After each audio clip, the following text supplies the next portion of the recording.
Islam, everyone. Islam, everyone. Assalamu alaikum. Beta Makem. Wow, once again, Salam. was it class 9? We've been with Islam. 2.5 weeks, starting with the meet and greet 2.5 months ago. All right, we as we'll do the prayer and roll call. Roll call first. Yes, roll call, and we'll go into the prayer. Yes. Islam. Islam. Kazarna Kira Bay, Allodium Haru Martinium Provincia, Islam. political jurisdiction where Colorado operates in Morocco. All right, there we go. Islam. Maria de Maya Bay, Allodium Haru Mauritania Provinciae, political jurisdiction where Colorado operates in Morocco. Islam. Oh, there we go. Islam. Islam. Nicole Bay, Allodium Haru, Montana Provincia, political jurisdiction where Colorado operate in Morocco. There we go. There we go. Love it. I love it. Everybody follow suit, everyone. Let's follow suit. Let's follow suit. Follow suit. Malik Zaid Bey, Alodo Haru, Mauritania Provincia, political jurisdiction operating in Colorado. Operate in Morocco. Correction. Operating in Morocco. Operating in Morocco. Where the political jurisdiction Colorado operates in Morocco. Right? The Morocco's Islam. Colorado's the political jurisdiction. All right. Islam. This is Gabonde Wase Bay, Allodium Moorish Pradium Monte, Colorado. All right. Operating in Morocco. I mean, in Morocco. All right, in Morocco. Yes. Next. Harold Walker Bay, Tennessee, political zone, Memphis, near the Mississippi River. Morocco. All right. Morocco. Next. Melanick, Turner Lawrence Bay, jurisdiction, Georgia Republic of Morocco. No, you're not in the jurisdiction. The jurisdiction operates in Morocco, on the land. The jurisdiction operates in Morocco. We're not talking jurisdictionally, but on the land. I'm sorry, political jurisdiction. All right, that's all right. So that's not where you are. You're in Morocco. You're not in the political jurisdiction. All right, go ahead. Next one, next. Islam. Brian Damar Bay, domiciling in Morocco, where the British zone / political jurisdiction known as the state of Michigan operates. In Morocco. In Morocco. Morocco's the land. All right, so you have Morocco, the land, and Morocco, the political jurisdiction. So if we speak of Morocco, the actual geography, then we also have Morocco, the jurisdiction.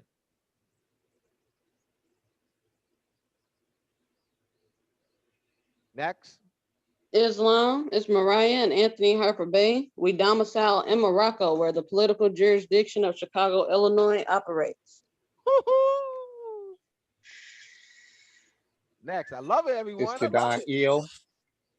It's Jadon Eel. I domicile in Morocco, where the political jurisdiction San Jose, California operates. Use it to my ear. Yusuf Bay, political jurisdiction, Morocco, operating in District of Columbia. Cara L, operating in Morocco, where the political jurisdiction operates in Garland, Texas. Islam. Islam. This is Anthony Schenkel Bay. We can't hear you. Uh-oh. This is Anthony Schenkel Bay, United Respublica of Khalifa, operating in Morocco, territory of California. Morocco's the territory. Morocco's the territory. Oh, I'm sorry. Let me start over. I am Anthony Shanko Bay. California is the political jurisdiction. Political jurisdiction of California. No, yes, political jurisdiction. Uh-huh. Political jurisdiction of California. United Republic of Khalifa. And in Morocco. Yes, your political body politic is in Morocco, the European political zone. All right. So California is the political jurisdiction. All right, operating in Morocco. Your political body politic is in Morocco. Yes. All right. Yes. Try Next. that again. Eric Bay, Colorado jurisdiction in Morocco. That's not where you're operating. You're operating. You're in Morocco. You're not in the Colorado jurisdiction. You're Correct. in Morocco. The Colorado jurisdiction, all right, it's operating on the portion of our land, Morocco, doing business, functioning as a corporate entity on our land, Morocco. All right, next. All right, I got you. It's all right. We're doing it. We're doing it. We're doing it. We're doing it. We're doing it well. Absolutely. Peace and love, nobles. This is Michael Emmanuel Bay in the Morocco territory, where the Virginia political jurisdiction is located. Peace and greetings, Angel Bay, upstate New York. Islam. And you are for what part of Morocco? What part of Morocco? Next. Islam, Faria Alisa L, domiciling in Morocco, where the political jurisdiction of Maryland operates. There we go. Singing my song. It's a DJ singing my song. Right on. Next. We got to write ourselves back in Morocco. We have to write ourselves back in Morocco. So when I say we have to write ourselves back in Morocco, we're officially in Morocco, the land. Born and raised. You're born and raised on the land. All right. But you were not born in the political, you were born in the land, but you were not born in the jurisdiction of Morocco. You were not born in the jurisdiction of Morocco. You were born in a foreign jurisdiction on your land, but in a foreign jurisdiction. So you were not born in the jurisdiction of Morocco. You were born in Morocco on the land, but not in the jurisdiction of Morocco. All right? That's why I say land and jurisdiction. Next.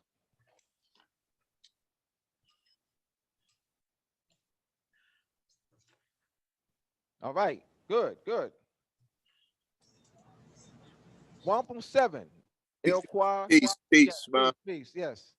My name is Sean. I was sent an invite on behalf of Sister Kira and Zachariah in Colorado.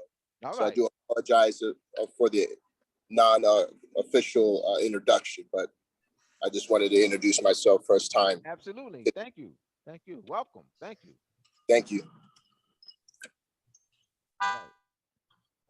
Wampum 7, Iroquois Confederate Constitution. Offers thanks to the earth where humanity dwell, to the streams of water, the pools, the springs and the lakes, to the maize and the fruits. Let's really sink this, have this be sunk in into our mental. To the medicinal herbs and trees, to the forest trees for their usefulness, to the animals that serve as food and give their pelts for clothing, to the great winds and the lesser winds, to the thunders, to the sun, the mighty warrior, to the moon, to the messengers of the Creator, who revealed his wishes, and to the great Creator who dwells in the heavens above, who gives all the things useful to men, and who is the source and the ruler of health and life. The messengers of the creators are the stars. You consult the stars, you're making consideration. Means to consult, to observe the stars, to observe the stars carefully. The stars give you message of location, time, distance. All right. So the stars are the messengers. Give us information about, once again, location, time, longitude, latitude. Looking at the azimuth, the azimuth. So we got to get back to our culture. All right, Marjolie's rules. Online and in person. No recording online, nor in person. No photos during presentation. Zoom, keep mic muted during meeting until your selected time to speak during Q&A. Hold all questions until Q&A section. In person, raise paddle during Q&A session. Zoom, select raise hand button. 2 to 3 minutes or less per question. Minimum communication in the chat to allow for participants to focus on the presentation. In person, please disconnect from in-house Wi-Fi to prevent drops. All right, so we're gonna be dealing with the ecclesiastical principles today for the next few weeks. Shem Malachi Bey is going to start with the analysis of society versus New Haven. All right, Shem Malachi Bey. Thank you, Professor. I appreciate you. Appreciate you. Shalom, shalom. To everybody, all the recipients that's out there, Moors, men and women. We're going to talk about ecclesiastical bodies and how in their existing form anciently it's not liable to any government, a man and woman. Anything outside of culture, of covenants, of seers, prophets, that society is not bound by the concept, school of thought, opinion, decisions, and judgments of the people living in their province, their dominion. They are not obligated to anything commerce, political, civics that they do, because that is not the thing, the sovereign power of that land, that country, that nation. We came up with Society versus New Haven was what we first started teaching out of with the caucus. And the reason why this is very important, because people don't understand about private monasteries and ecclesiastic corporations. It's a very important case where, yes, it's a very important case is when the society already had a charter, a divinity charter operating under the divinity codes of a seer, the ancient seers, men and women. When the New Haven, what you see here, when it say New Haven, this is the British subjects operating a new lease in the occupied territory of Great Britain under treaty. This is why it's called New Haven. It's new. They're just operating a political organization under a new lease. They didn't win a war, win any land, so they can stop lying. They never won a war. There was no land conveyed to the United States of North America from Great Britain. See, the word conveyance and transfer mean purchase. United States did not purchase anything. They were ceded the jurisdiction. The word ceded and conveyance have two different meanings. So you hear people say United States is a country. I want to clarify that today. See, under international law, a political organization as an occupying sovereign, occupying a zone in a country through a treaty is considered occupying country because they usurping authority over a political area of their land, over their people. That's why international law say they occupying a portion of the earth's surface.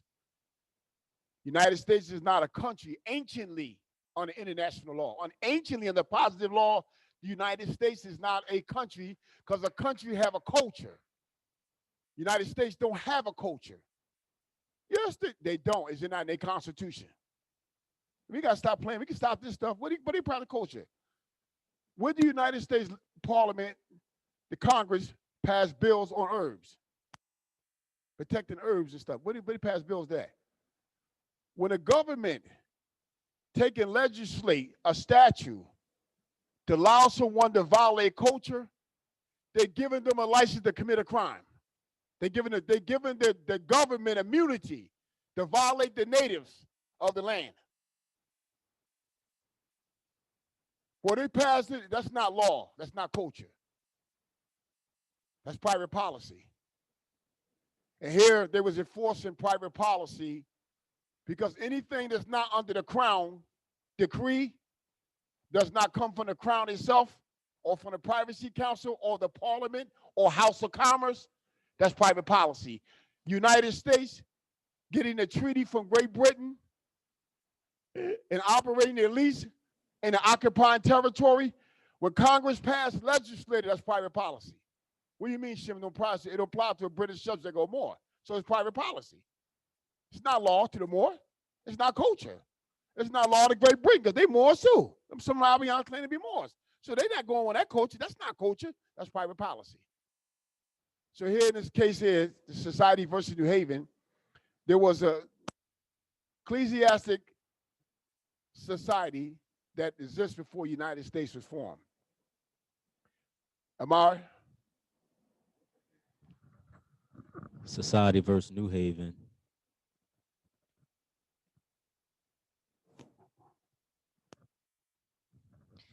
Society versus New Haven, U.S. Supreme Court, 21 U.S., 8 Wheat, 464, 5L, edition 662, 1823. The Society for Propagating the Gospel in Foreign Parts versus the Town of New Haven and William Wheeler. Now stop right there. I met the Weavers family. They broken up the sets into Amish and Mennonites, swinging from Virginia, Georgia, South Carolina, North Carolina, all the way down to Delaware, Pennsylvania, New Jersey. I met one of the elders and some of the family of the Weavers. The Weaver family is one of the major families that a lot of Amish and Mennonites are tied to. Go ahead, Amar.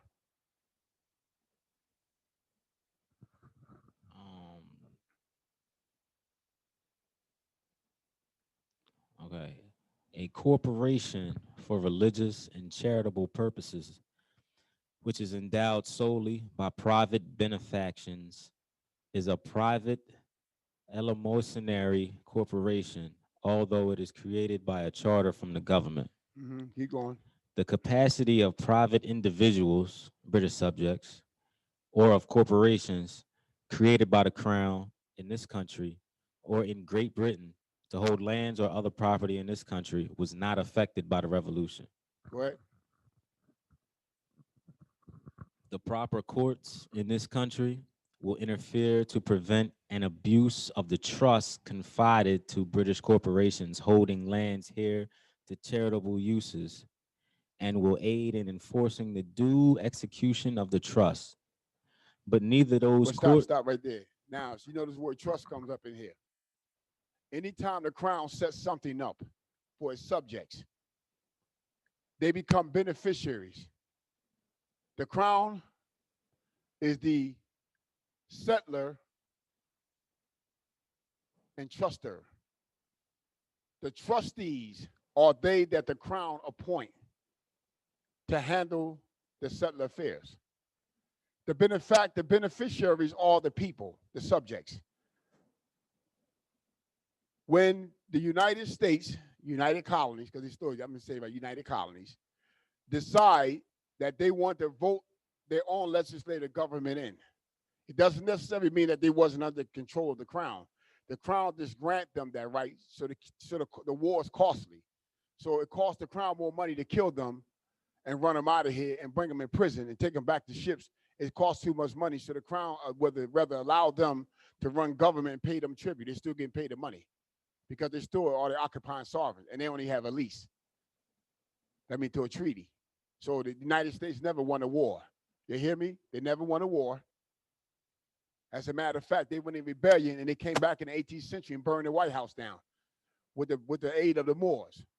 What'd that tell you? If they so free, and half was under British military general army, telling the president, everybody what to do, to obey command. Only when it is decided to release the money, we'll pay you. See, they paid the crown for the lease. They paying them now to operate the lease. I got the treaty for that. It's a treaty that they paying gold, tribute, operate the lease. Why the United States paying the crown money? I thought they bought the land. They ain't buy nothing. They can't buy the land. It's owned by the indigenous people. The crown is an occupying sovereign. There have been treaties where the Iroquois, 1677, draw it up, and this is the first time I've seen a deed drawn up by the Iroquois. The set longitude and latitude mean the political boundaries of the crowns. Here in Lancaster, right here near Delaware, Lancaster, and Pennsylvania, they call it, it's not Pennsylvania, Mexico, Lenahokie, Shakamashi. Shakamashi. Go ahead, Tamara. The correct name of the territory is Shakamashiling. Thank you, Tamara. Shakamashia. Now, United States never did that. They were ceded the jurisdiction. They couldn't buy it because it would impair and compromise the position of France, Spain, and Great Britain as the occupied sovereign. So to make sure that they could never own nothing, the 1763 Royal Proclamation settled that.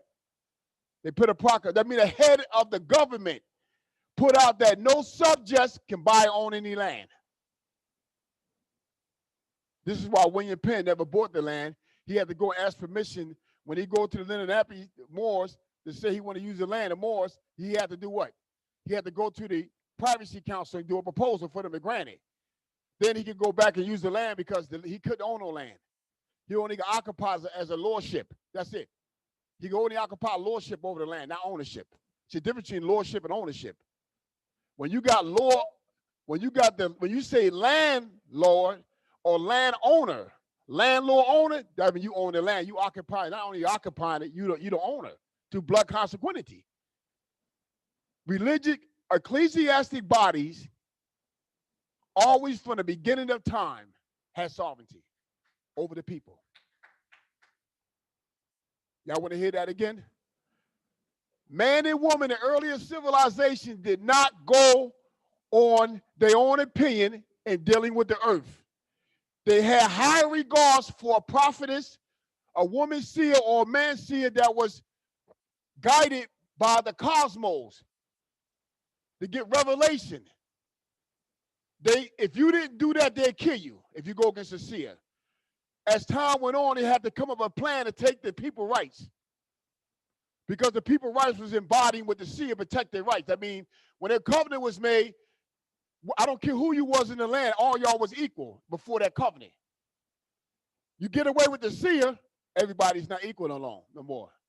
There's a chief, there's a queen, there's a king, there's an emperor, there's an empress, there's all these different prestige houses now that's set above the people. Now the people, now you got in the land chaos. Nobody's of value. But when the seer was there, everybody was regarded on the same status, same level. Now go ahead, Mar. You can start.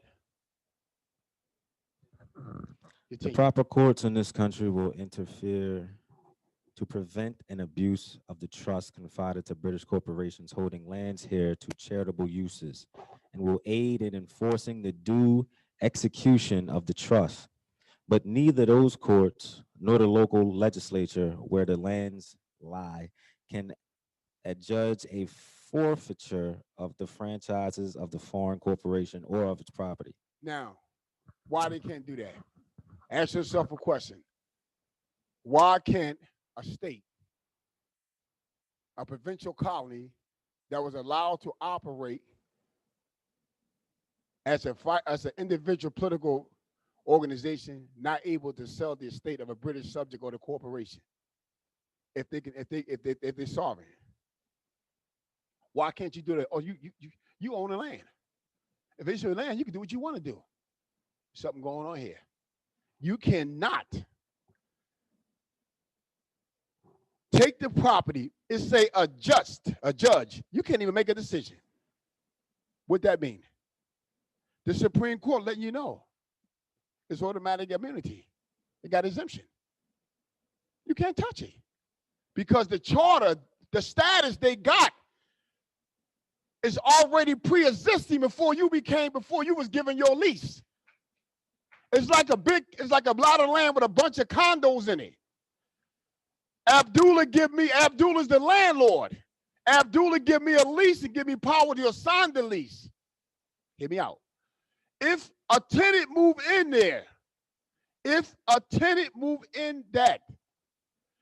Abdullah say that anybody of my family, my kinsmen, or my countrymen move into there, you do not have power to do an eviction on them. They can leave when they want. You can't evict them. You can't take the condo. Why is that? Someone is the parent and somebody's the child. That's why. This the parent, this the Supreme Court giving opinion as a child. The Supreme Court acting like a child telling the United States you're a child. You can't take nothing from a British subject. Go, Amar. You can't take nothing. The property of British corporations in this country is protected by the 6th article of the Treaty of Peace of 1783 in the same manner as those of natural persons. And their title, thus protected, is confirmed by the 9th article of the Treaty of 1794.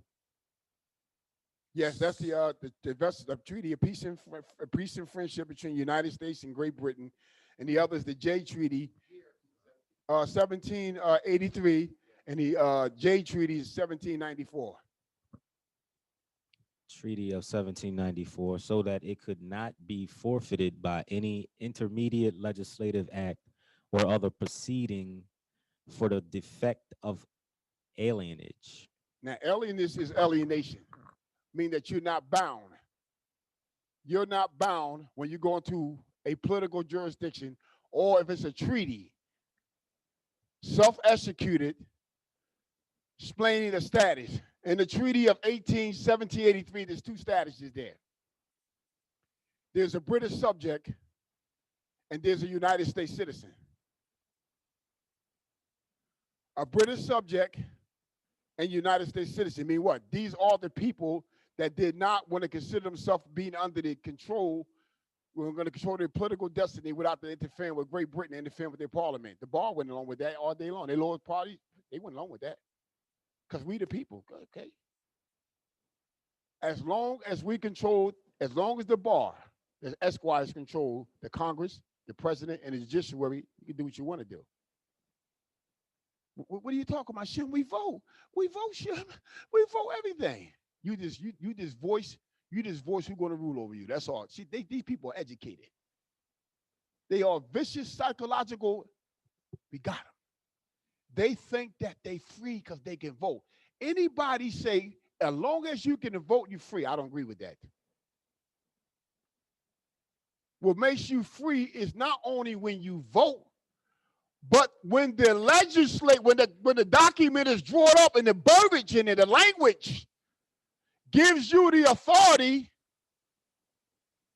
to create the legislature. What are you talking about, Shem?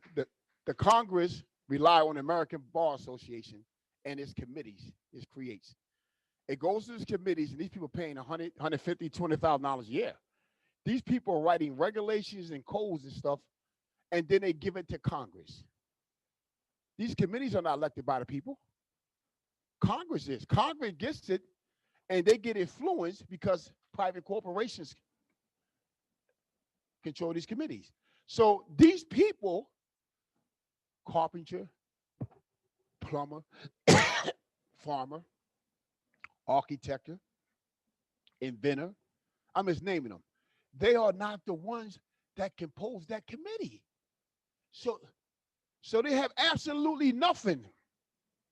Nothing they have absolutely do with the laws being written. Now, an monastery ecclesiastic body has authority. What you mean, Shim? Because the protection is already written in the covenant. When government is instituted among them, the authority is the ecclesiastic covenant ordinance that is being taught. So an ecclesiastical government is a society. When they come together on making sure that they're in order with the cosmos, the heavens, the invisible world, the visible government structure, the invisible body. Like Abdullah say, ain't nothing getting shaped or measured unless the invisible got control of it. A star, Abdullah is right. I went back and researched. It's carbon and melon and celestial particles that forms into a shape. It could be a star, like Abdullah say. It could come in the form of another shape. It can measure out. It can measure out the structure would need to be done in the cosmos.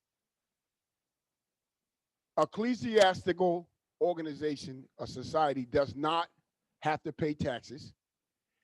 They can own property. Yes, they can. They can own estates. They can draw out the boundaries of the state. They can fish. They can hunt. They can run industry. They can have political. This is going to come up in this. Go, Omar. It's going to come up. Keep going. The termination of a treaty by war does not divest rights of property already vested under it. Stop right there. You hear some more saying, treaty of peace and friendship is no more good. It's not in effect. Oh, those treaties was written a long time ago. Okay. That's what you say. Now hear what I got, Shem Medek got to say. Back, the treaties right now are the main thing that's called into the international community called the World Court when it's a problem. The World Court already read that the people, the indigenous Aboriginal people, have the rights, allodial title to their land before the treaty was even formed. The reason why the treaties don't have any force because the Moors haven't put up a political structure and have a head of state that can enforce the treaty on the other side. You got to have a mouthpiece for structure. You got to have a population. You got to have a structure. You see these countries in the World Court arguing, ain't no, when they call that nation, you don't see nobody say, hey, where's France at? Is the France jurors here? Where's the France jurors here? The France have all their support right there.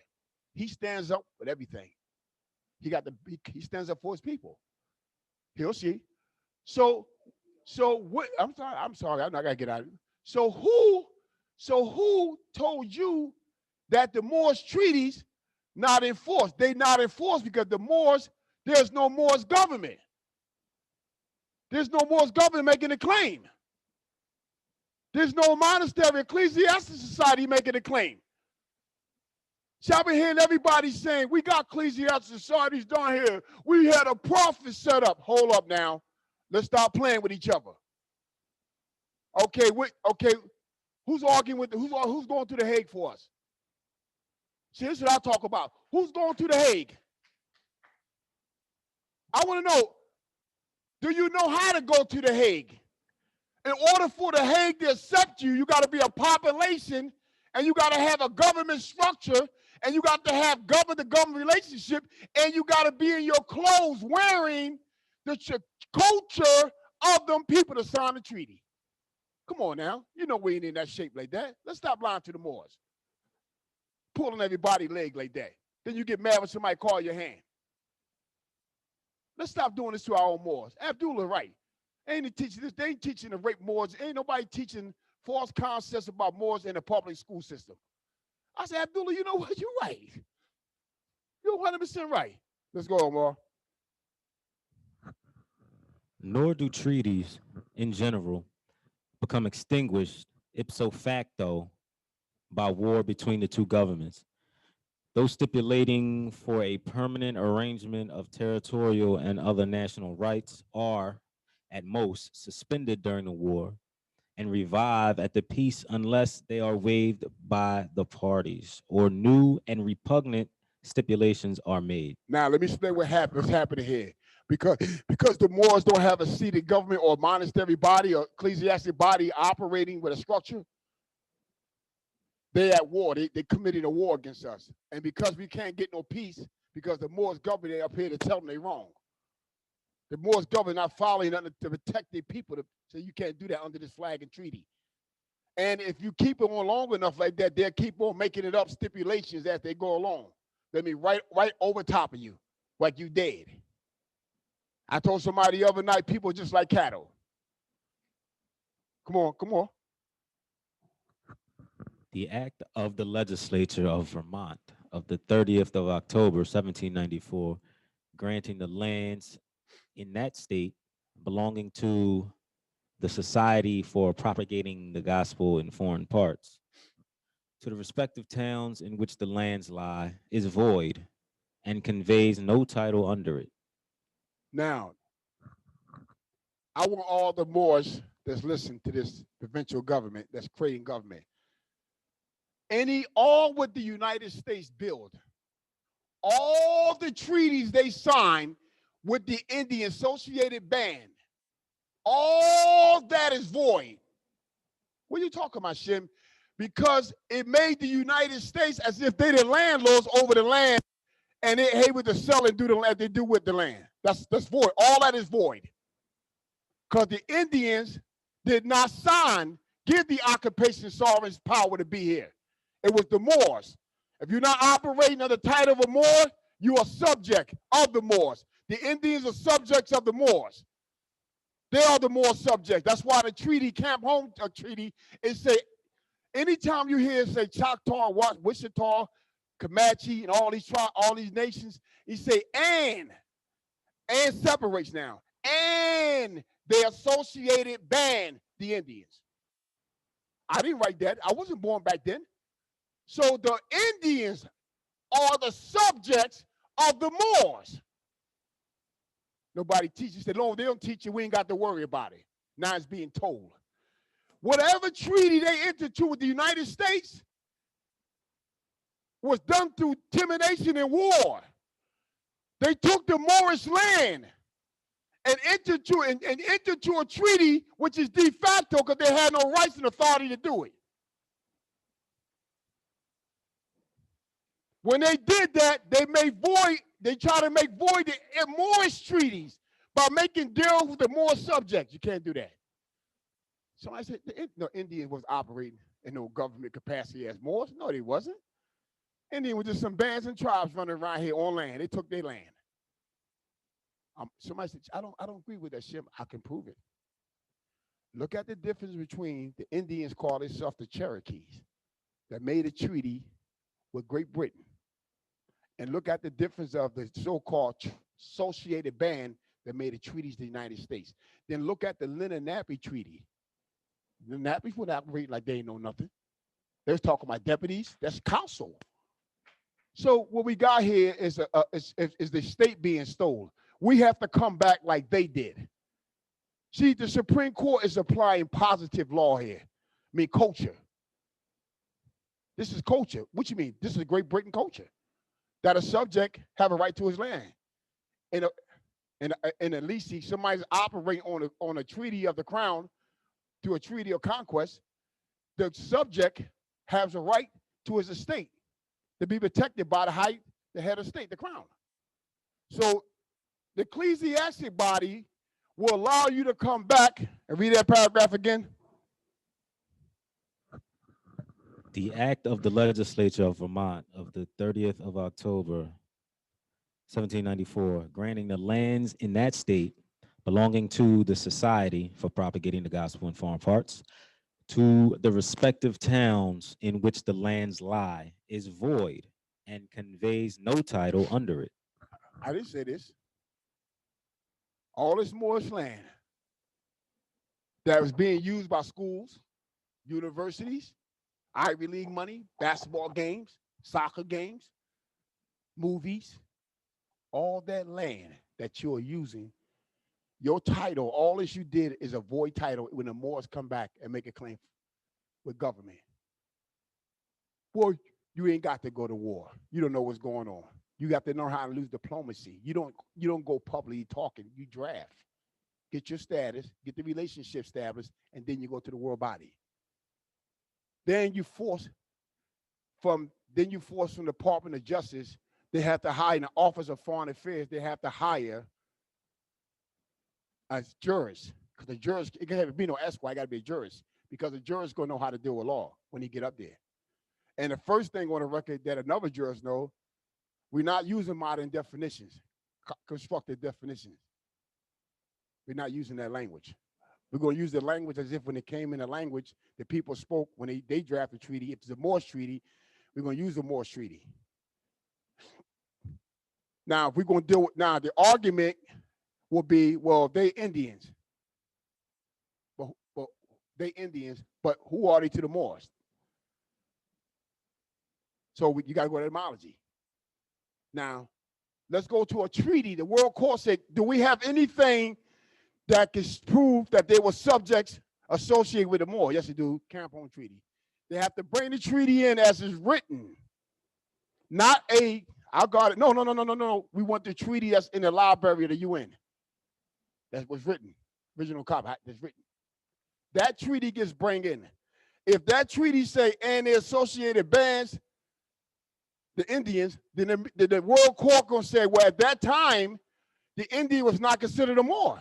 Because it says associated band, the Indians. So that's not the Moors. So you can't say the Cherokees are Indians. When they say the associated band, then we go to the Iroquois Constitution, which is the meat of the body. Seneca, powerful Moorish nations. Mohawk, I believe, was the Tama Mohawk, Seneca.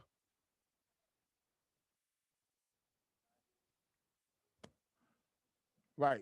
We talk about the whole Confederacy that ran from up with before Canada was even established as Canada. I'm talking about when it established the first nation, when it went all the way up to Canada, all the way down to Georgia, going all the way to the Midwest for the Washita Demandes.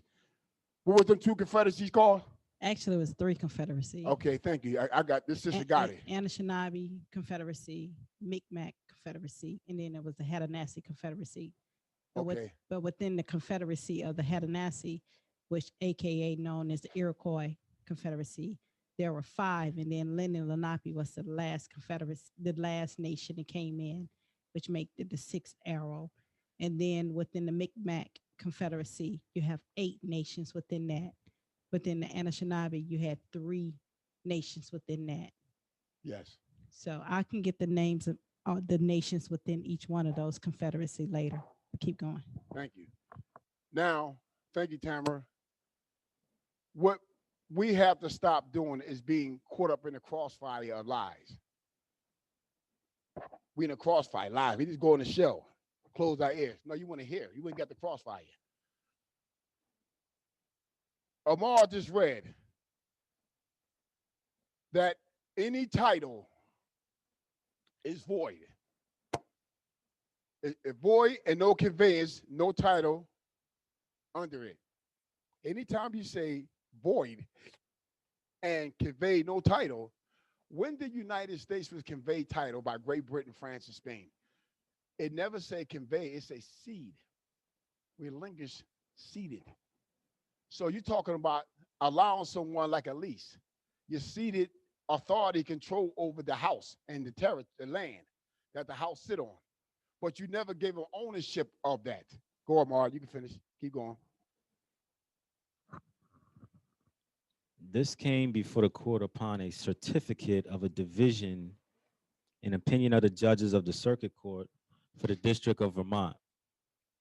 It was an action of ejectment brought by the plaintiffs against the defendants in that court. The material facts upon which the question of law arose were stated in a special verdict and are as follows. By a charter granted by William III in the 13th year of his reign, a number of persons, subjects of England, and their residing were incorporated by the name of the Society for the Propagation of the Gospel in Foreign Parts, in order that a better provision might be made for the preaching of the gospel and the maintenance of an orthodox clergy in the colonies of Great Britain.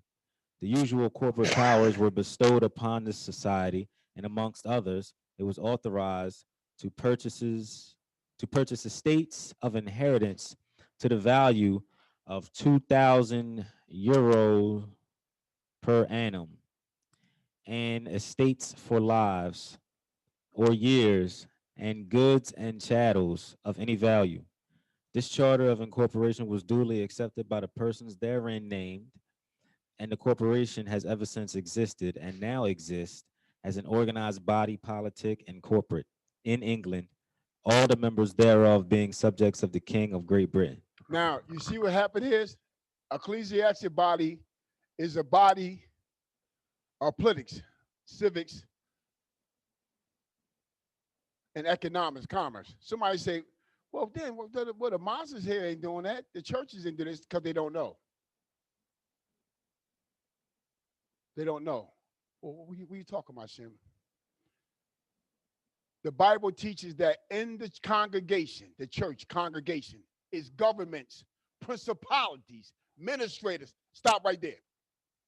They don't know. They carry the book every day and they can't measure out the authority to give the people the proper concept to protect the people. It's in there. Ecclesiastic body have all the counterparts to do this. The people just don't know. They think that if you got a church, they're looking at money. Oh man, ain't nobody going. You can't do a write-off, or if you have the IRS number, and the IRS tell you if you're a charitable religious organization, you need not have the 501c exemption thing. They tell you, but they do it anyway because the state's been them. You can't touch no money. You can't get no money because everybody want to get a write-off. They want to see. Normally, in ancient time, people contributed gifts and awards to the church, ask nothing back. This modern time, people greedy for wealth. They don't want to give an ecclesiastic body anything because they're not a part of it. When something is protecting you, and it's a history of showing they protect you, you give your rewards. You don't ask for anything back because that body protects you. It protects the one second right that you got. Your divinity and your body, lordship over your body. If somebody take lordship over your body where you can't do what you have to do, you conquered. You conquer, and you're listen, if you get conquered, your real estate get conquered because your body is a part of the earth. The divinity works in the earth, not like if the sun is divinity for the earth. But your divinity in you make your hair grows. It makes you draw to the sun to get the vitamin D. You're going to surrender your body. You surrender your land. Anytime you get a body, a nation of people surrender their body and their mind, the land is conquered. They can't do an inheriting claim. They professor have to do. You can't hand nothing down. Next, come on, go ahead. Ecclesiastic, remember.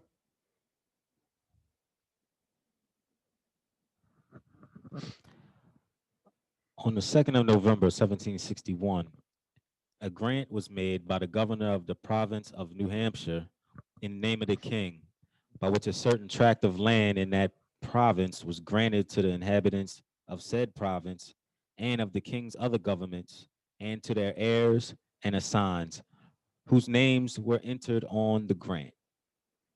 The tract so granted was to be incorporated into a town by the name of New Haven, and to be divided into 68 shares, one of which was granted to the Society for the Propagation of the Gospel in Foreign Parts. The tract of land thus granted was divided among the grantees by sundry votes and proceedings of a majority of them, which by the law and usage of Vermont render such partition legal. The premises demanded by the plaintiffs in this ejectment were set off to them in the above partition, but they had no agency in the division, nor was it necessary by the law and usage of Vermont in order to render the same valid. Okay, you got to understand what's going on.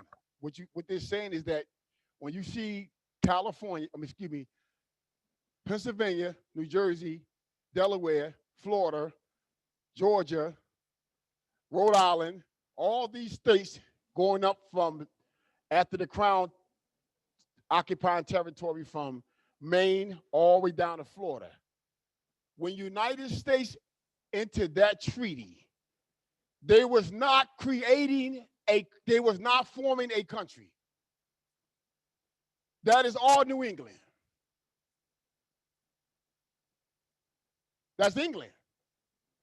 What United States did was allow, they was ceded jurisdictional zone over its planners, meaning, let me explain, the lords, prosperity, the esquires that wrote the Constitution was given authority in the colony territories to run, to do what? To run industry.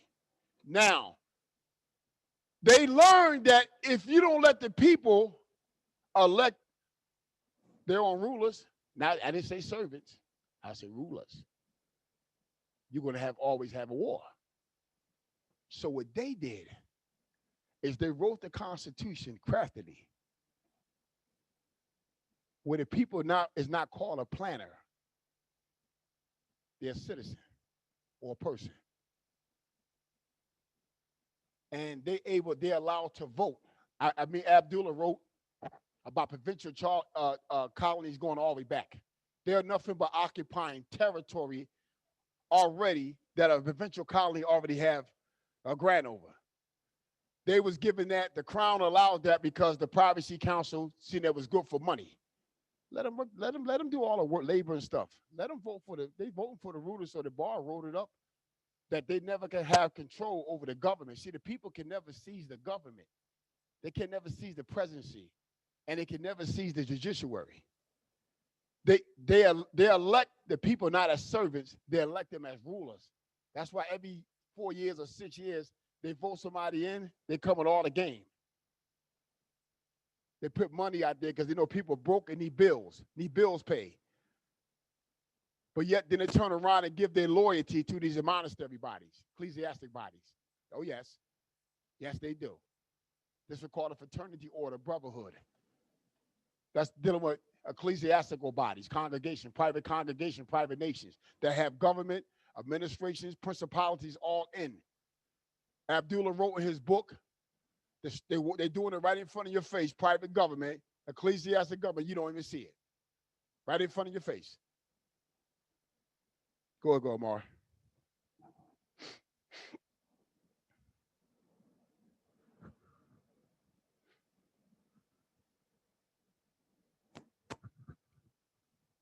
On the 30th of October, 1794, the legislature of Vermont passed an act declaring that the rights to land in that state granted under the authority of the British government previous to the Revolution to the Society for the Propagation of the Gospel in Foreign Parts. Stop right there. I want to clip something that came to my mind. The spirits to straighten this out right now. Listen to me real good. The colonies, when they talking about this now, that's not talking about the United States of North America. That's talking about the colonies. That the Crown elected the governor and that the Crown elected the parliament. The people did not vote for the parliament. They did not vote for the governor. The Crown elected the governor and the parliament. The people just voted for their local officials, the planners. The United States is still them colonies. The only difference is they're allowed to vote for the legislator and the governor. That's the only thing changed. Got to straighten this out. Oh, the United States is a provincial colonies. I don't hate them. I just know who they are. I don't care if nobody get mad at me for telling my people who they are. Y'all got this thing messed up like they're high and mighty. There's never been nothing like that on earth. Stop that. Kill that today. They're only an existing modern colonies. This is why when the president is elected, he got to get the votes of the several states. What you talking about, Shannon? That's the Privacy Council giving grants to the lordships over land for their children, inheritance. United States must get their approval because United States is operating in the political jurisdiction of the Lord Prosperities. They go first. They're bigger than the president. They're bigger than Congress. They're nothing on them. Pennsylvania exists. New Haven, all that exists. You just taking over. You occupying. They don't doctrinize the people so bad. They're like, that's the only thing the best constitution was not. I got to straighten that out. That's why they never copyrighted the flag. It's already existed. The blue, white, and the white, blue, and red Star Spangled Banner with the stars. That flag already it was existing. It's owned by England and the Oregon Company. How can you patent something in your Constitution when you're not the originator of it? You are part of that. So what they did is they squared the box off and put themselves in there. The stars, they already exist. Them stars already existed. That means colonies. They already existed. They couldn't copy the symbols of both governments that pre-existed before they were the government. They belong to our people, the Moors. Go ahead, Mar. Want to straighten that out. They ain't create no New Jersey, no Pennsylvania, Delaware, Georgia, Maine, Florida. Where they come from? They are occupying territory of France, Spain, and Great Britain. They're the first occupying to sign treaty with the Moors, not the Indians. They just went to the Indians to steal land. And to the Iroquois came down in 1677. I believe it's a Lancaster Treaty. Read the treaty. You read it, Abdullah. It got a description of land. That's the deed. The deed is inside a treaty, giving longitude and latitude to them to dwell. The occupied is their jurisdiction. Even the Treaty of Granada ceded the jurisdiction, but the Moors still had a right to their political, civics, and economics. Go ahead. On the 30th of October, 1794, the legislature of Vermont passed an act declaring that the rights to land in that state granted under the authority of the British government previous to the Revolution to the Society for the Propagation of the Gospel in Foreign Parts were thereby granted severally to the respective towns in which such lands lay and to their uses forever. The act then proceeds to authorize the selectmen of each town to sue for and recover such lands if necessary and to lease them out, reserving an annual rent to be appropriated to the support of schools. Under this law, the selectmen of the town of New Haven executed a perpetual lease of a part of the demanded premises to the defendant. Stop right there. Stop right there. You see what it say? It said lease. Let me see what that means. When the Moors are not occupying the government for hundreds and hundreds of years, what happens is new Europeans create new political organizations on the Moorish land and give them a name as a new colony. When that happens, that's a lease that the new state sends to Congress. Congress acts as the crown. It gives them a patent over the Moorish land. That's a lie. You can't get nobody a patent over the Moorish land. That's a fictitious title. But what they do is they're allowed to create a lease. They allow the people to operate the land on a lease. And they go and say, now we got a political government, we got a legislative, we create another provincial colony that's under control of the crown. But United States is operating as the statutory crown because they have to send their constitutions up the. Congress. You anything you want to say, Abdullah? All right. Now you stay there. All right. Islam, everyone. We're gonna be doing this for a few weeks, y'all. You know, this was great. We got question and answer session. All right. This is a prelude to the society constitution, which we'll be dealing with next week. But this is very important that we set the tone, the foundation with this Society versus New Haven case, 1823. All right, we need something that's well settled here, something you can look at. So we'll probably continue with this next week, and so we're gonna be taking our time, taking our time, and so we have a sample ecclesiastical constitution that we'll be going over. All right, right now we're gonna open up for question and answer. All right. All right, Alicia Bay. I'm gonna lower your hand and you can present your question. Oh, that's me, Nana. Oh, Nana. Hi, Nana. Hi. I just wanted to comment that Shem, that was very informative, and I thank you for that. Really, I don't have a question. I just wanted to let you know that you just opened up my eyes, and I paid attention to what you just said, and thank you. That's all. That's Nana. Thank you. All right. Anyone have a question? You can go ahead and unmute your mic and bring forth your question. iPhone. I'm gonna lower your hand and you can present your question. Hello, I was wondering, or more so asking, if how trust was tied into all of this. For example, if we came on board with the United Respublica, is United Respublica already have a trust that we would be considered beneficiaries of? And does United Respublica issue identification cards that have trust on them? They have trust numbers tied to them so Moorish can operate. I really he's breaking up. I didn't hear him that good. He broke up. Okay, could you present your question one by one? Because you ran I'm everything sorry. all Basically, I'm together. asking if there's a trust tied into the way United Respublica operates. If we join United Respublica, are we joining a trust as beneficiaries?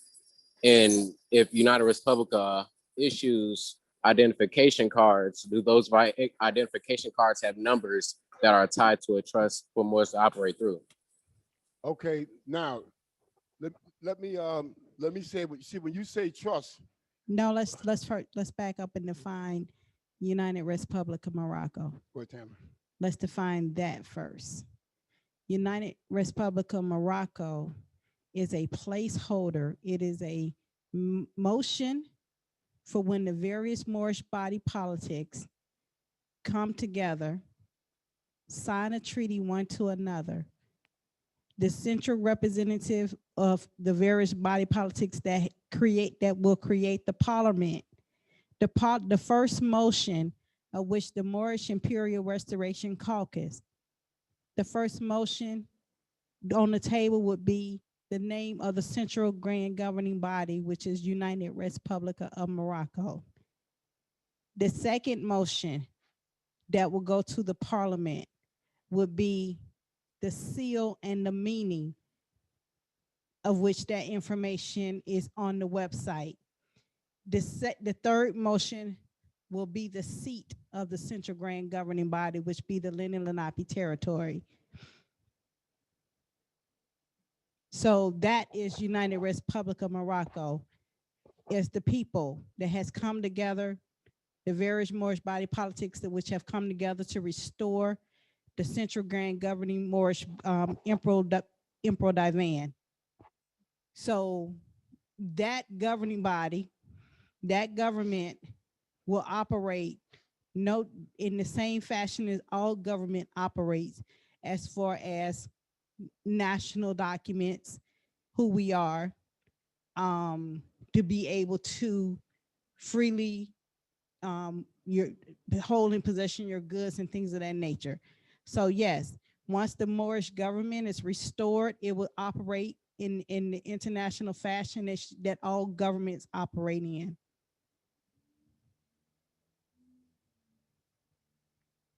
Islam.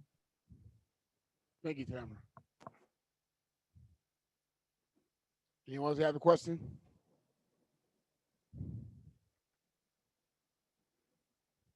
Next question. Questions.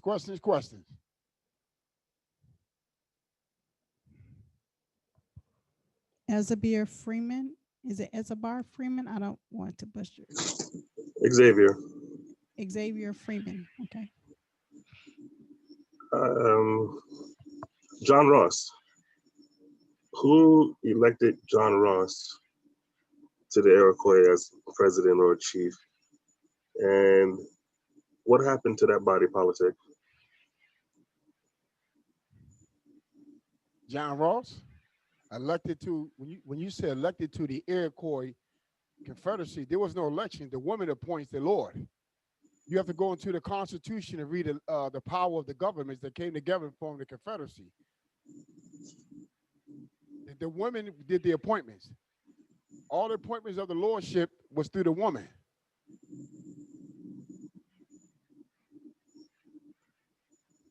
Was no outside influence. No outside influence by not the crown, Spain, France, nobody. This was for. Well, why John Ross? Huh? Why John Ross, and what happened after John Ross? When you say John Ross, who was John Ross in the Iroquois Confederacy? He's listed as the chief. Chief of which house? Chief of what tribe? What nation? What tribe? He's listed as the chief of Iroquois. Iroquois is the main head with the Hatanasi. Hatanasi, right? They call him the president. Are you talking about the United States under 1778 Article of Confederacy?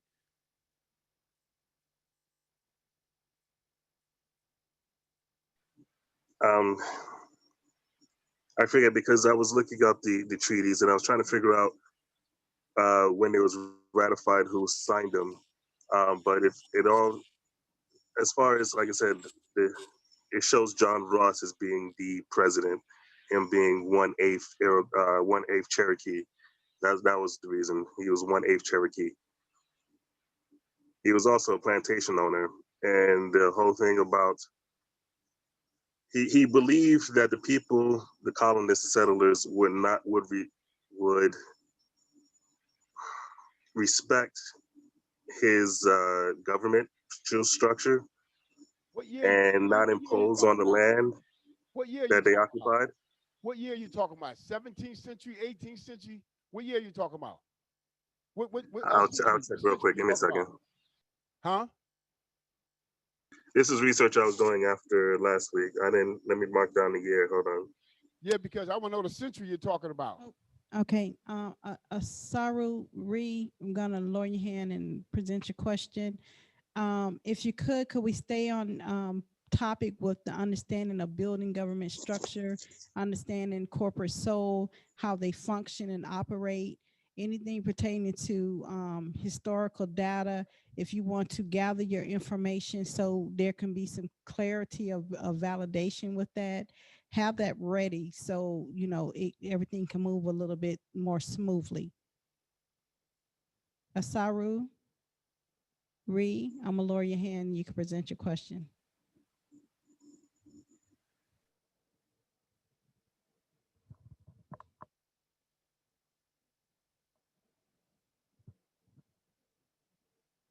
Waiting. We can't hear you.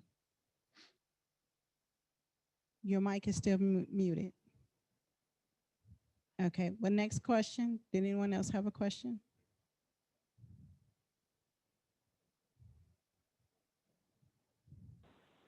Hello? Yeah, okay. We can hear you now. Okay. Sorry, Ray. Yes. Yes. The question is it when our government gets back up, could it what about jobs? Will we still be able to work for the other nation? Yes, you'll be able to go to the other political zones under alienage, under alienation, mean not bound by their laws, protected by the treaty. The government, even the head of state, however the parliament uh, write the laws for you to be protected. The treaty protects you, but there's going to be procedural remedies that you have to go through to make sure that the treaty protects you under alienation, and the government will help you do that. That's not a problem. We was talking about that today. That's already in plan. That's not a problem. We're working on that. Oh, interesting, interesting. Okay, thank you. Yes. Islam. Yes. I'm waiting for you. Um, what would be the basis for tax exemption with respect to the other nations? Peace. Let me say what I just said to the other Lord, brother. When the government creates a government-to-government relationship, establish diplomatic ties, and there's a population of people, and there's a map, a drawing of the longitude, latitude for a boundary dominion in Morocco, whether it's ecclesiastical or social trust. When you go to get a job, we're going to make sure we set up the procedure, protocol, that when you go ahead and fill out, because now you got to deal with the I-9 form. We already going to have that set up where we can deal directly with any foreign government, with the foreign affairs, dealing with any kind of working in a country, a treaty country. The next thing is we're going to have a setup where you have a certain number that will put you back in your country. The next thing we will have is that if you don't want to pay taxes, you have a right for the exemption based on the treaty. Or you have some people say, okay, you can take it out because I can file for a treaty benefit at the end of the year. Now, what is a treaty benefit? That means I'm working as an alien under alienation, protected by a treaty. So anything that you take from me, I have a right to claim it as a treaty benefit. That means you get all your money back plus interest. Next question. Islam. Yes. Mohikio Trogan from the Florida territory. I wanted to find out what is the timeline in restoring United Republic of Morocco as an actual body politics interfacing with other nations around the world.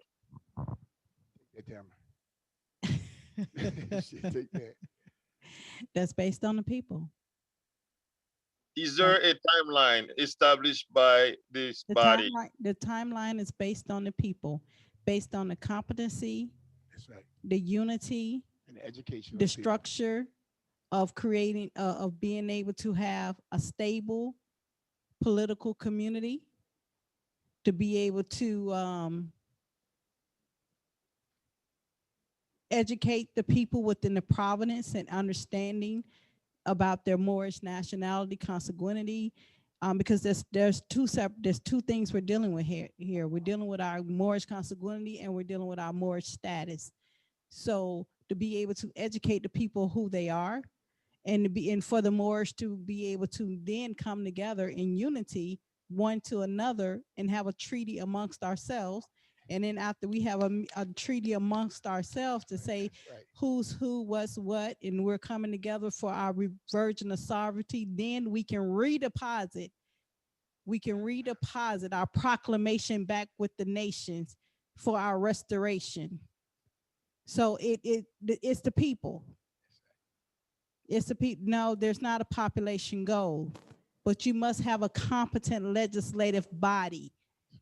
You can't have an incompetent or illegitimate body politic that will ascend. No, even a nation that is operating de facto based off the laws of the nation, they can't even step aside interrectum if we are still illegitimate. So you have to have a competent legislative body to be able to rise up, govern the mental, govern the moral characters, be able to govern one to another, even amongst themselves, and be able to restore the culture, our traditions, norms, festivals within that has been usurped. So it's not an overnight process, but we're getting there.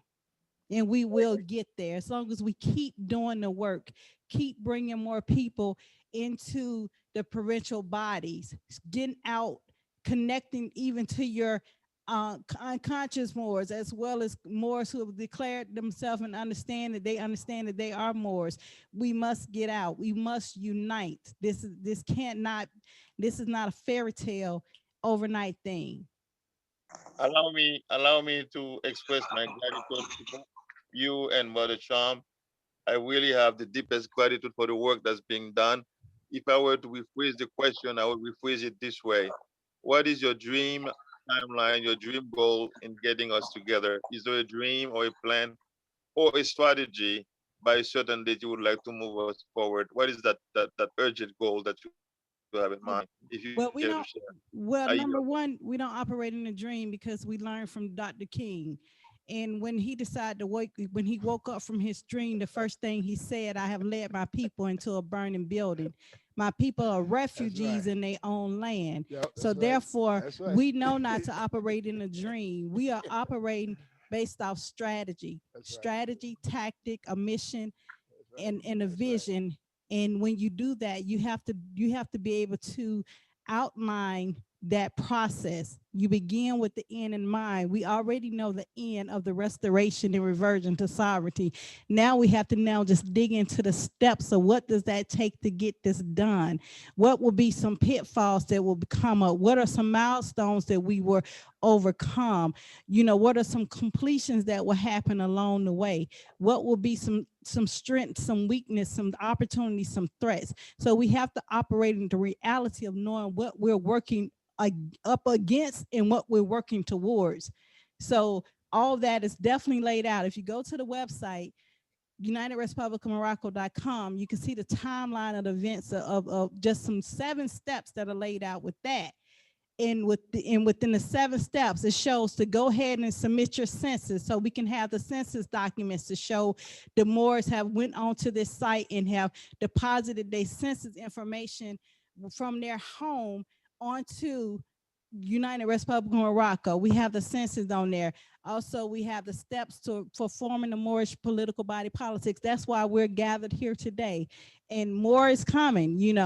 Some people, may not be able to come on Wednesday night, so they love receiving the recording so they can sit down, take notes. We get a lot of phone calls from that, emails and things of that nature.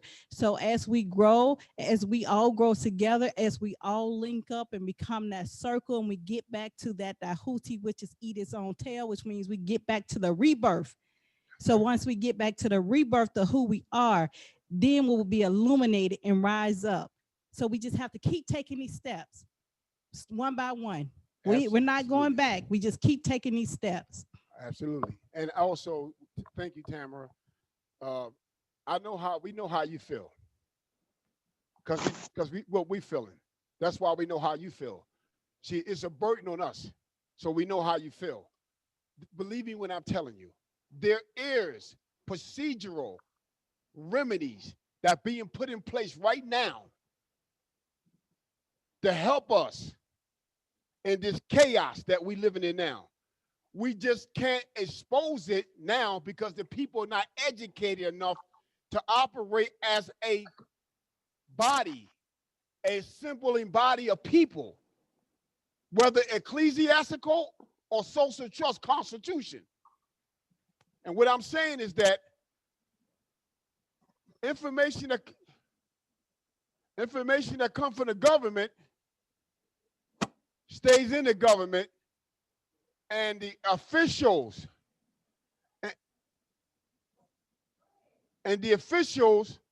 that works for the government, that's educated and Moorish government structure, will have control and authority to use these procedural remedies. Believe me, don't panic. It's like we teaching, we got the course going on, but what is going on? There is stuff going on. We have to educate the people as a population so they can handle the procedural remedies to help the people. Next question.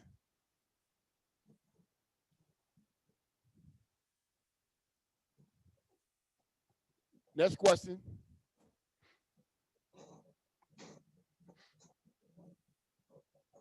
The question, the online is, the chat question is, do we continue to operate as U.S. citizens and U.S. national subjects until the grand body is ready? Now, no. No, you better not do that because you waive your Moorish status. Right, no. But listen, anytime you go ahead and become a United States national, a non-state resident and United States national, notice it say not a non-resident and alien. That's the difference. But when you say non-resident but United States national, you waive your Moorish status. You can operate with the name that your mother gave you as a British subject. What do you mean?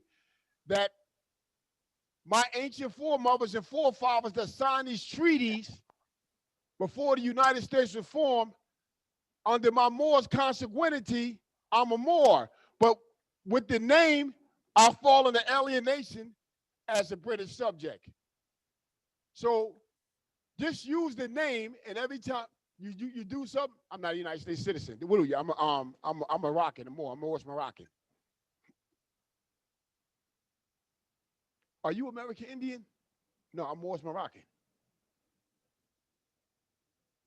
See, you have to be educated when you're talking. I've been through this before. I declined to open a bank account one time because the person had on there, "Are you United States citizen?" I told the person, "Well, we're somewhere in the banking organization where you deal with alienation." They act stupid. I said, "I can open an account here because I'm not going to check on this box that I'm a United States citizen. I get my Moor status. I mean, I'm in this bank doing business now. I waive my Moor status. Now they can come in and get me as a what? A resident, a refugee. I'm conscious of this. I'm conscious. You have to be very conscious. Sometimes you do something. You say, "Did I just do that? Damn, why did I check that box?" Nothing wrong with that. You just got to be conscious. See, they don't know no better. All they know is when you come in that bank, you're a United States citizen or United States national. A lot of times we don't. I learned this with working with the Lenahokie Nation. Lenahokie Nation. Ask them who's in the bank that deal with aliens pursuant to treaty. They got somebody. You can't ask the clerk teller. You can't ask the person that coming through to open account. You got to say, who's the president over this bank? Who's in charge? Then you go to them. So who's the manager? Because the financial manager carried the seal, he knows. So who in this bank deal with international affairs, dealing with, like, if I'm a Spanish subject and I'm alienation, I'm a French subject, well, how do I sign? I can't sign United States citizen. I waive my right. I can't do that. Now watch this. A lot of times the bank will say, well, go to your embassy, government structure, and get papers from them and bring it back here. I know what I'm talking about. Like Tamara said, you can't rush this thing. There's a lot. The Moors, listen, the Moors have been taught bad concept by Moors. I've seen it happen. Go to your embassy. Where's the Moors embassy at? Where's Moroccan embassy at? Where's it at?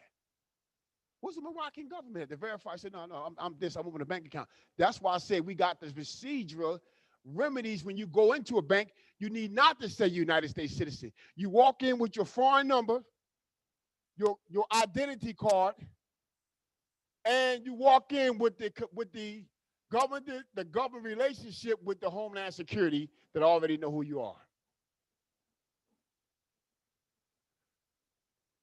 The reason why we getting everything procedurally in place, because when we reach out to the embassies and the Netherlands, they will assist us with passports and stuff. Under the act of our jurors, they sign, they put themselves as a debtor to Morocco. The only thing is there's no government structure to enforce them acts and them treaties. We got to get it right. Got to get it right. Next question.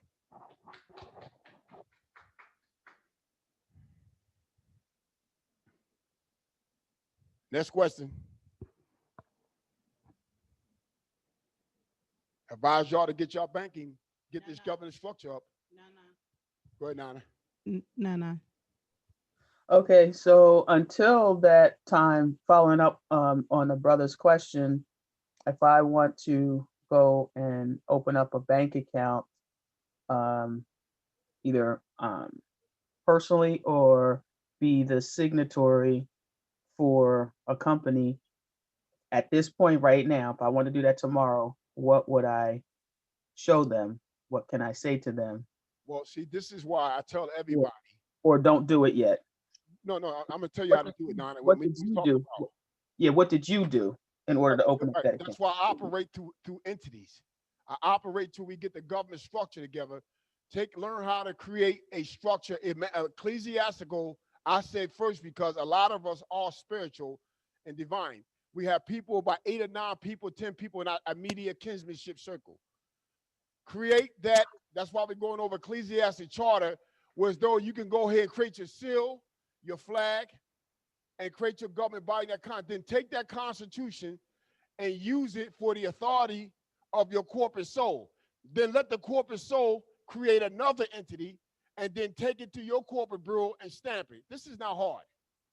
Then you register that organization as a fictitious name inside the state. Now, Tamara said something earlier about the BEN form. Now, when you in Morocco and you get a EI number in Morocco, I have done it.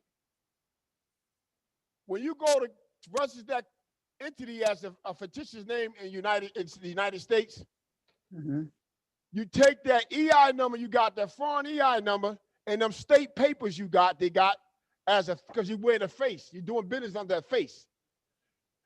That you open that account up into that entity and let the straw man be a director or a president. When the account is open, all the straw man need on the asset under the asset name is just the EI numbers and the articles of corporation of the foreign corporation and its account. Operate, that's the face, put a mask on so they can't see, they don't know who, they can't recognize you. That's why you hide behind all these artificial creatures, beings, what they doing. That's what they doing with all these provincial states, drawing up maps and stuff, longitude, political jurisdictional maps. That's all they do is hiding behind a face, stealing your land. So now when you do it that way, you hide behind trusted. The asset name only comes in as a trustee. I did an open account. All I need is the EI number and the trust pages and everything, and give it to them. See, when you go in as an individual, oh boy, they trained them good. They trained them, indoctrinate them, not to speak and say, excuse me, you're not a national, are you? Or foreign government. They don't teach them to say that. You're supposed to walk in and say, excuse me, I'm a national or foreign government. I open a bank account. What is the requirements that you have for a national or foreign government? And first of all, are you the agent, the officer that handle foreign affairs for national open account? No, I'm not. Can you give me the person? Don't even talk to them much. No, stop talking to them. The problem with the Moors is they talk too much. Think that person will help them out. Okay, let me run here. No. Just give me the information, the number, the website, or whoever. That's all I need. All I need. That's all I need is for you to give me the party, the officer that handles opening up an account for a foreign national pursuant to a treaty. That's all it is. Knowing what to say. You got it, Nana? Yeah, so a lot of times at the banks, they ask for whoever is going to be the living man or woman. They'll ask for a social security number besides the EIN number. They ain't supposed to do that. You was talking to the wrong person. They ain't supposed to do that. Now, that's why I say, when you go to open that up, see, when what did he say? See, we've been walking in there as they're looking at you as being a United States citizen or a resident of the state, and you come to open a bank account, they taking for granted, okay, I need your social security. Well, you need my social security number. I'm not opening account. I'm an agent opening account for the company. But see, they don't know because you're not saying it to them right. Excuse me, who is the officer that handles international affairs with nationals from a foreign nation dealing with treaty? They have to ask. Then they say, oh, you know what? That location is in another state. Well, I need the officer name because the officer already know that you don't need a social security number. If you come in as an individual or open a corporation, he already know or she know that you need a social security number. We just been so darkenized. They say, "Give me your social security number," because everybody ripping, everybody ripping you off. Your bank account number, they ripping you off. Mm-hmm. So, Nana, I analyzed Nana. Okay, we got to keep going. But what I'm gonna do is we'll talk about that later, Nana. Absolutely, that's fine. I appreciate that answer, because I'm sure there are other people who didn't know what to actually say when they asked for that social. Okay, thank you. I yield. Thank you, Tamara. You're welcome, Nana. Next question. Are the Iroquois communists?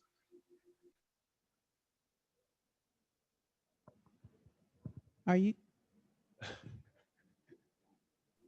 I don't know. I know communists have a negative connotation. I'm not talking about that. I just mean, is it capitalist, communist, socialist?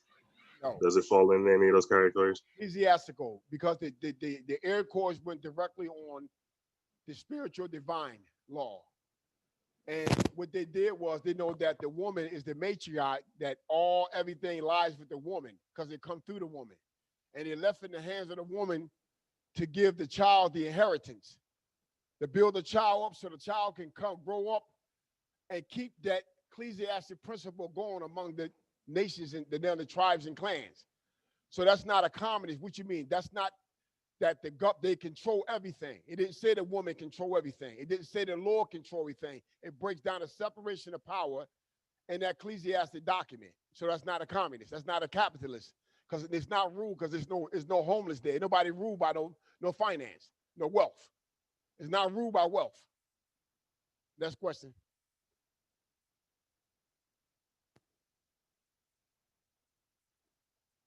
What happened?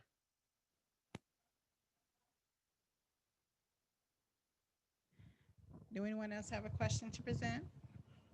We have 28 minutes. Let's go. Yep, let's get them in.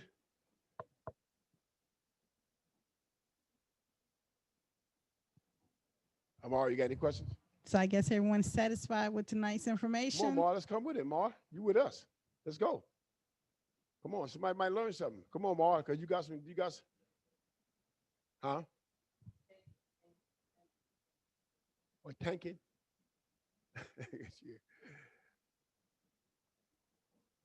Come on now. You gotta be Islam. Islam, we can hear you. Shem, can you repeat how you go into a bank and let them know that the person you want to speak to is who deals with international foreign affairs? How you said that? Can you repeat that? No, what I'm saying is that I say that if you go into the bank as an individual or as a foreign corporation doing business in the political jurisdiction of the United States, I said that the EI number, when you walk in there, damn right, they can't ask you for your social security. The reason why your social security number is asked to you, because that person don't know. That's not the person you're supposed to be dealing with. Abdullah. And how did you ask for that person? You go to the president or the manager of the bank and say who in the bank organization deals with nationals under international law doing with a treaty. Because our nationals don't have social security numbers, and they will direct you to someone that have that. They will direct you to the party that have it. Go ahead, brother. Cut your mic. Cut your mic. Cut your mic. Islam. All right. All right. Write your questions in. Type your questions in. Type them in the chat. Write your questions down. This is really good. This is really good. As I said, we have a sample ecclesiastical constitution, which we'll be reviewing. We want to definitely, so we'll see where we can continue with the case next week. But we're going to get into the constitution next week as well. Any questions that are being typed in the chat? Should we be back in the shake?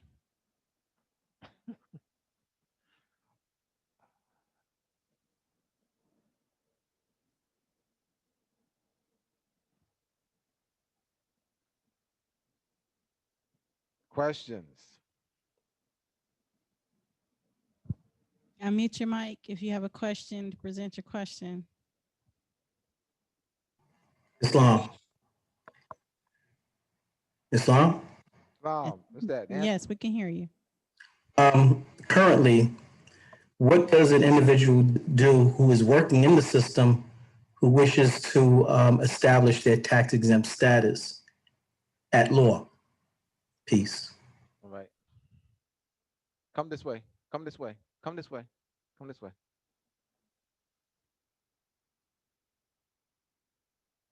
Next question. The question on the floor is, what would a Moor that is currently operating in a foreign jurisdiction, what are the requirements that they would take to claim the tax exemption status? You can. Well, right now, the United States is dealing with a Moor. Anything working is the I-9 form. Once again, we're dealing with the I-9 form. I suggest to the Moors, because they got a setup where you can't come in and subcontract. The employers are not going to deal with you. They want to deal with you individually.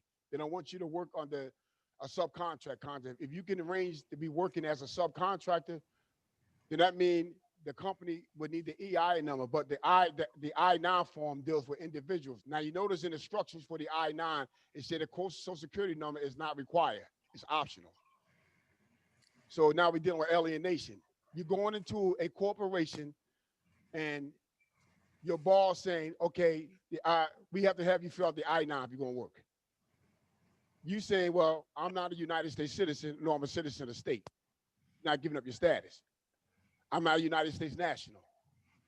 When you say that, you have to have your government structure up to validate what you're saying. I'm keeping it real. So there's documents, ID, certificate of Moorish consanguinity, an application that gets filled up you fill up with the government, telling your name, where you're from, Moorish government. Then the application for the certificate. Now the government is the one get these documents certified for you. The Moorish government, which is the ministry that operates for the Moorish government, it gets the documents verified, certified for you. And what happens is they get it to the employee who gets it to Homeland Security. That brings you on an alienation. Now let me say what Moors say, I don't want them taking our taxes. You can work on the alienation and they take taxes out and you can file for treaty benefit at the end of the year and get your money back in interest. What are you talking about, Shem? Alienation. That's why I say treaty or alien. Tax benefit by treaty dealing with alienation. So you're saying, I don't have to pay no taxes. I'm exempt. Have your government up and running. And you can get that. But I'm saying most of us into a situation where these jobs are not trained, these employers are not trained. So you're best to set yourself up where you can file for a treaty benefit. Attached to either your monastery organization or your social trust. And you can get the money back on a treaty benefit claim. That means you're making a claim saying you are a Moorish government operating a government in the province of Morocco, or your ecclesiastic body having a right based on the Christian codes and covenants to exemption. So we like I said, we already setting, we getting the procedural remedies together now. I see a lot of hold on. I see a lot of individual questions, and I'm hearing a lot of individual questions. This is about body politic formation, including corporate soul, ecclesiastical formation. Can we get those questions on the floor so we can make sure that people are understanding the formation of the corporate soul, the importance of getting that right to be able to be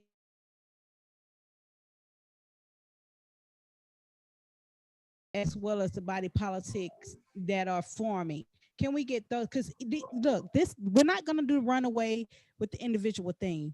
We have put a pin in all that. The individual thing, we're throwing it out the window because that can get, we can tell you something, or Shim can tell you something.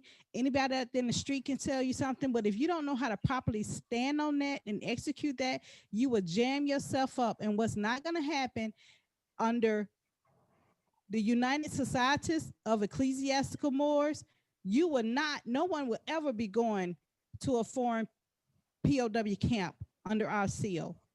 Not even under the Moorish Imperial Restoration Caucus. We will not seal anything that we cannot back up and protect the people within the society under that seal. We are not doing the individual thing, people. We are here to build government structure. So please, let's move the mental thought away from what can I do now? What I can do now is join together and get our political body structures together. That's what we can do. All right, the title, if you look at the flyer, we had the meet and greet 10 weeks ago. You look at the flyer, every Wednesday, body politic formation class.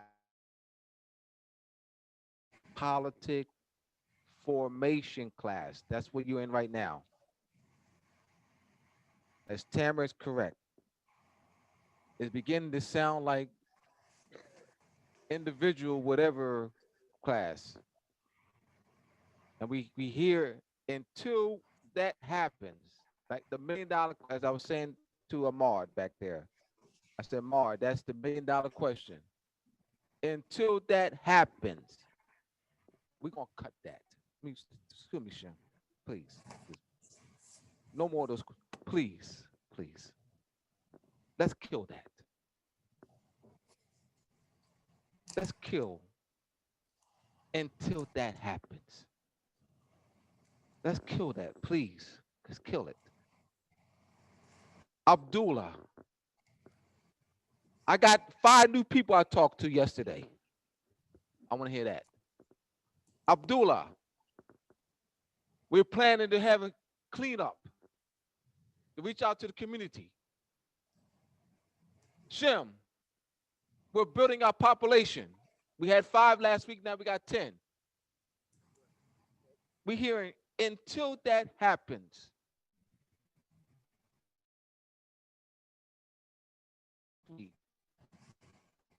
I want to hear some of that.